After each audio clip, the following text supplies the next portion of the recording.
Tengo unos minutos nada más, pero quiero aprovechar esos minutos para superficialmente, o los puntos más importantes, compartir una palabra. Si el Señor así lo quiere, lo seguiré ahondando en otro momento. Hace 2 días, o uno o 2 días, escuché un comentario de un periodista importante, una persona de esos que tienen preparación, estudios, ¿no? Que tienen profesión, que entre otras cosas, aparte de su carrera de periodismo, tiene un título de politólogo. Es una cosa medio rara, ¿no? Cuando yo escucho la palabra politólogo, me suena a gastroenterólogo, no sé por qué, parece que... En serio, me suena que tiene pólipos. Bueno, politólogo que no sé para qué sirve en la práctica, no sé. Como cuando en alguna película usted ve que en alguna película dice que fulanito, menganito, que estudió artes en la universidad de... Digo, ¿para qué querés un título de arte? Pensando en nuestra idiosincrasia, ¿no? Acá con un título de arte únicamente que te pongas a hacer graffiti en la calle, para otra cosa no te va a servir. La carrera del politólogo es el que estudia ciencias políticas, entonces lo que estudia es el desarrollo de la política, de las doctrinas políticas, de toda la historia de la política, y se aplicará, no sé, en definitiva, si se aplica... Vos no estudiaste ciencias políticas, ¿no? ¿Se aplicará? Curro, va. Bueno, se aplica la estrategia política. Está interesante, me gustaría eso. En otra dispensación, en otra reencarnación. Y estaban conversando, algo me llamó mucho la atención, la conversación, antes que eso. Porque lo que escuché es algo que esta semana conversamos con el grupo de líderes varones, con mi discipulado, algo que conversamos con ellos. Eran 2 personas y uno dice, ya no hay salida para esta situación porque... Aún en el mejor de los casos de que se tomaron las mejores decisiones, que se empezaron a aplicar las mejores decisiones políticas y bla, bla, bla, bla, bla, esto nos va a llevar 20 años para restaurar, lo que hablamos el martes. Esto va a llevar 20 años y esta persona decía, yo no sé si tengo ganas de esperar 20 años. Entonces eso llevó a una conversación donde el otro, y a este punto voy, le dice, bueno, pero el politólogo dice, bueno, pero no todo es política en la vida, lo cual es cierto. No todo es política en la vida. Hay otras cosas también importantes de la vida, la familia, el trabajo, y siguieron conversando. Y me quedé con esa expresión, de labios de una persona que estudió eso. Es como que el chef le diga, bueno, pero no todo es la comida.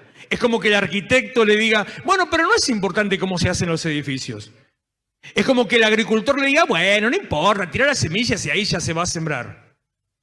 Una persona, pude ver en esa persona profesional, preparado, capacitado, bla, bla, bla, bla, bla, pude ver que no entendía su lugar, su función, para qué estaba, para qué se había preparado. Porque si bien sí es cierto el concepto general, no todo es política, por favor, por supuesto que no es así.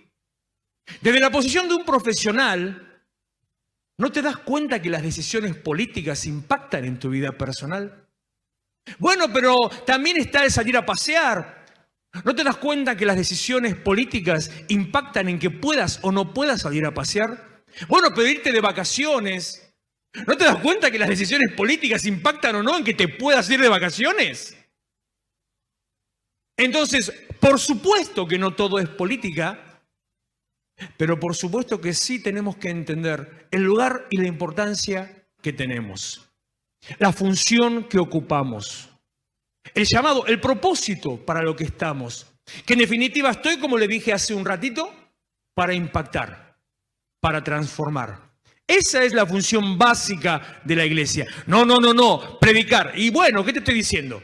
Transformar, impactar. No, sanar a los quebrantados. ¿Pero qué parte no entendés? Transformar, impactar, cambiar una sociedad. Anoche estábamos hablando con la pastora por una situación que vimos en televisión y... medio compinche, Bueno, algunas cosas yo no las dije, pero las pensaba en ese momento. Llegamos a una conclusión. ¿Cómo puede ser que no nos demos cuenta, la iglesia, no nos damos cuenta la iglesia quién somos y qué somos, cuando la iglesia a lo largo de las generaciones, a lo largo de los 2000 años de existencia de la iglesia, cuando la iglesia ha sido una fuente de dones para la humanidad?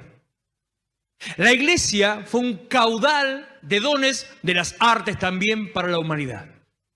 Cuando los mejores oradores, y no le hablo de orar, sino de conferencia, salen de la iglesia.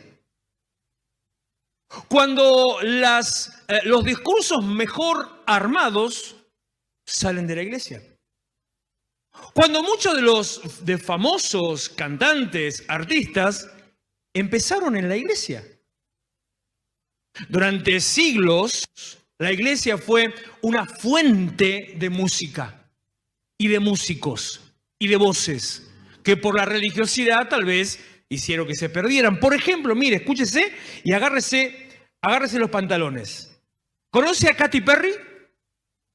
Bueno, Katy Perry. ¿Conoce? Es hija de un pastor pentecostal, formada en la iglesia. Empezó cantando en el coro de la iglesia hasta que alguien la descubrió. Y uno puede decir, bueno, pero entonces en definitiva la sacó afuera. Y sí, eso ya es una cuestión de decisiones personales. Pero formada en la iglesia. ¿Conoce a Ed Sheeran? Medio que no lo conoce. Rocío sí lo conoce.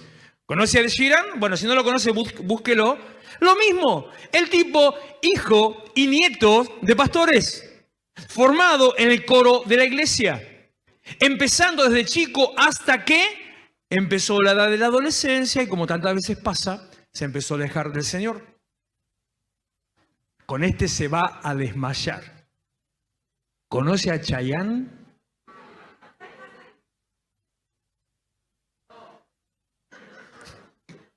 No dije Arjona. Me quedo con Chayanne, no con Arjona. ¿Sabía que Chayanne empezó en la iglesia? ¿Conoce a Whitney Houston? And I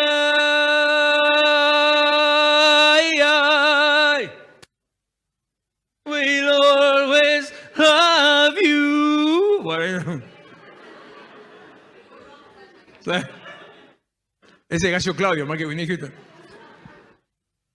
Conoce un poquito, ya se conoce un poquito más, su trayectoria es un poco más conocida, porque en el final de su vida estaba volviendo al Señor, entonces ahí se hizo un poco más público, pero formada en la iglesia, primera voz en la iglesia, hasta los 16, 17 años, cantando en los coros y primera voz de la iglesia.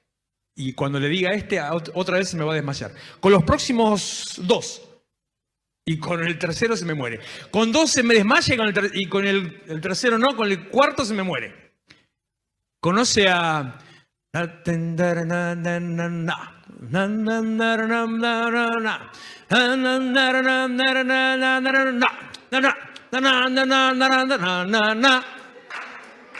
pecadores, manga de zaparrastroso.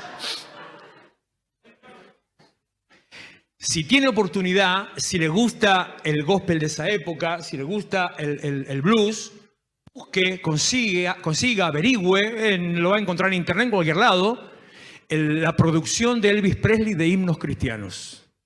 Impresionante, impresionante. Formado en la iglesia, empezó en la iglesia, hasta que lo echaron de la iglesia. Pero no lo echaron de la iglesia porque andaba en cualquiera. Lo echaron de la iglesia porque la iglesia no aceptaba sus formas. La iglesia siempre metiendo la mano donde no la tiene que meter y corriendo a los que realmente hubieran sido tremendos valores, sacándolos de la iglesia. Hay otro nombre que se me fue ahora, que es de la misma generación.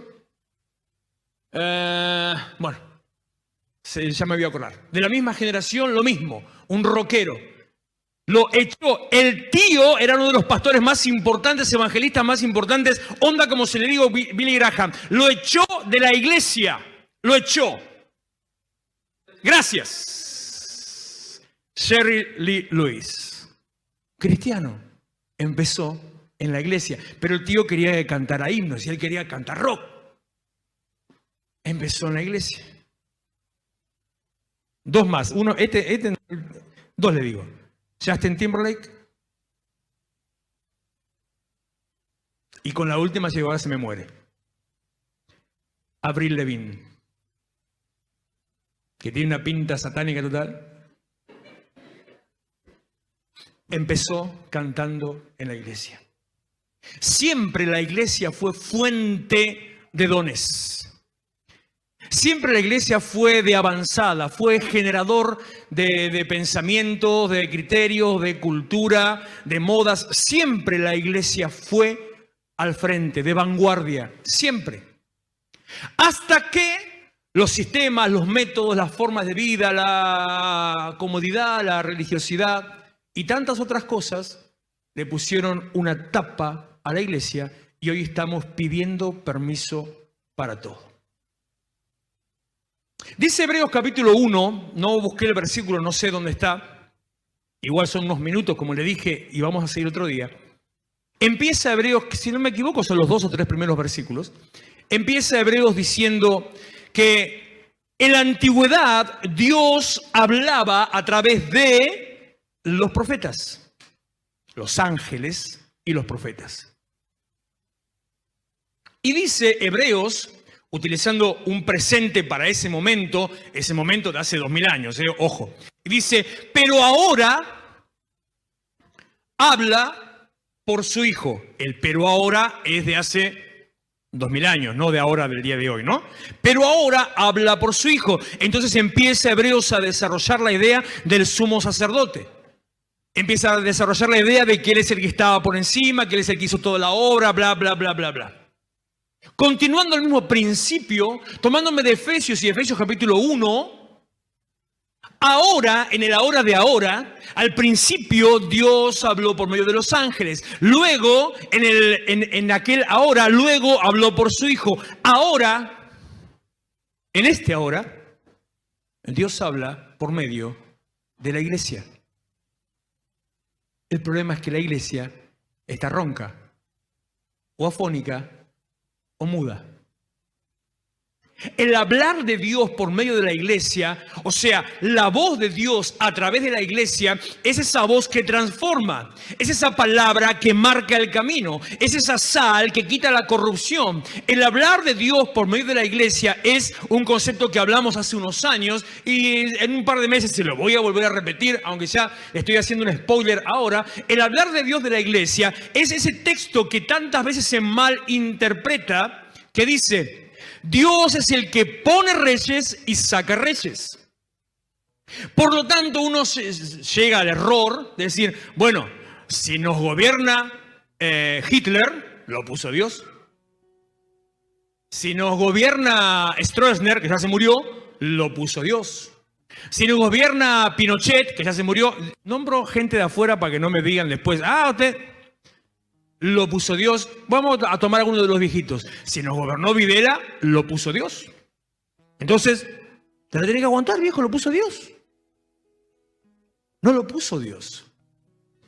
¿Dónde estuvo la iglesia en ese momento marcando el camino, impactando y transformando? ¿Dónde estuvo la iglesia activa, presente en tiempos democráticos, levantando su voz, haciendo sentir y oír su voz? ¿Dónde estuvo la iglesia en este tiempo, impidiendo el avance de las ideologías que se oponen a la palabra de Dios? ¿Dónde está la iglesia en este tiempo, permitiendo que gente que tiene un pensamiento totalmente fuera de Dios alcance posiciones de liderazgo?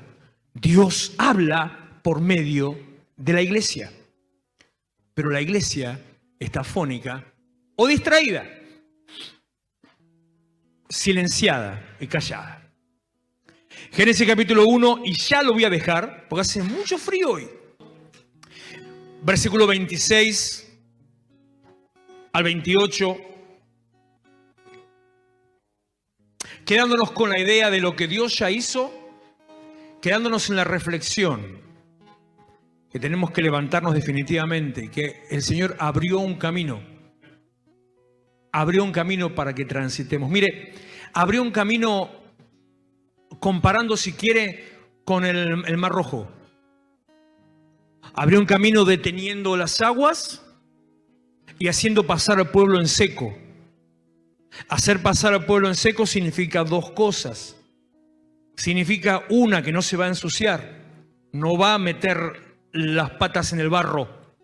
Al margen del agua, no va a meter los pies en el barro, no se va a ensuciar, no se va a contaminar. Y lo segundo que quiere decir pasar en seco, que el Señor lo cubre y no va a dejar huella de lo que está haciendo. De tal manera que vengan mirá lo que... Génesis 1:26, entonces dijo Dios, hagamos al hombre a nuestra imagen, conforme a nuestra semejanza. De estas dos cosas les quiero hablar, que no voy a hablar ahora. Y señoré en los peces del mar, en las aves de los cielos, en las bestias, en toda la tierra, y en todo animal que se arrastra sobre la tierra. Y creó Dios al hombre. Deténgase en esto, se la dejo picando para que le carcoma la duda. Dios dice primero, hagamos, plural. Después dice, creó. No solamente eso, que pasa del plural, la palabra siempre me costó decir, al singular, sino que encima utiliza dos verbos distintos. En lo que nosotros leemos en el castellano, utiliza primero hacer y después utiliza el crear. En el original en hebreo, utiliza dos verbos que tienen un significado totalmente distinto y que tiene que ver con tu posición. Tiene que ver con tu función. Tiene que ver con que realmente estás en este lugar para impactar y para transformar. Y creó Dios al hombre a su imagen, a imagen de Dios los creó. Varón y hembra los creó. Y los bendijo Dios y les dijo, fructifiquen y multiplíquense. Llenen la tierra y sojúzguenla. Y señoreen en los peces del mar, en las aves de los cielos, en todas las bestias que se mueven sobre la tierra. Versículo 31 y ahí terminamos. Y vio Dios que todo lo que había hecho era bueno en gran manera. Si hasta hoy viniste con cargas, si estos 3 meses de cierre, más sumado a los anteriores, a los 9 meses anteriores, pusieron sobre tu vida una mochila pesada, una armadura de bronce, si ataron tus pies con grilletes al barro, al dolor, a la angustia, a la miseria, a la necesidad, y me dejo de palabras románticas y te digo, al pecado, y quedaste atado y volviste para atrás y retrocediste y cometiste errores, hiciste cosas indebidas que te hacen decir hoy, pero yo ya, ¿qué puedo hacer yo delante de Dios? Dios te creó para impactar, para transformar. Y dijo Dios, todo esto es bueno en gran manera. El que te conoce desde antes dice, es bueno en gran manera.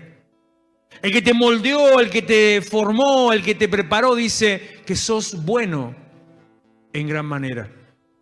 Aunque quieran venir a decirnos que somos nada o que no merecemos nada. Aunque el mismo diablo, ¿cómo le va a don Diablo? Hace mucho que no le hablo. Aunque el mismo diablo le venga a decir, no servís para nada, sos bueno en gran manera.